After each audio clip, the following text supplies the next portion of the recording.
दोस्तों आप लोग देख रहे हैं प्रूवाइंस 1 मिलियन। तो फिर से एक बार स्वागत है प्रूवाइंस 1 मिलियन में। तो जी हाँ दोस्तों, आप लोग हो जाइए तैयार, क्योंकि इंतज़ार के आप सब कर रहे थे, काफ़ी बेचैनी थे से फाइनली उस गाने का धमाकेदार पोस्टर आउट कर दिया गया है, जिस गाने का बोल है भोजपुरी बोले वाला। और इस गाने को दिखाएंगे श्वेता मेहरा आज इस वीडियो में।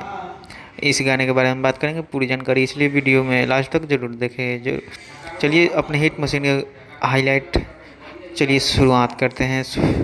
हाँ जी दोस्तों, आप लोग को अभी थोड़ी देर पहले सोशल मीडिया अपने हिट मशीन का नए गाने का पोस्टर आउट कर दिया गया है, जिसका आप लोग देख सकते हैं अपने मोबाइल की स्क्रीन के ऊपर लोग में दिखाई दे रहे हैं। इस टाइटल में है भोजपुरी भोजपुरी बोले वाला, जिस गाने का कई खूबसूरत तिवारी, कैटी और अपने दबंग स्टार खेसारी लाल यादव नजर आने वाले हैं। और बोल लिखे हैं अखिलेश कश्यप।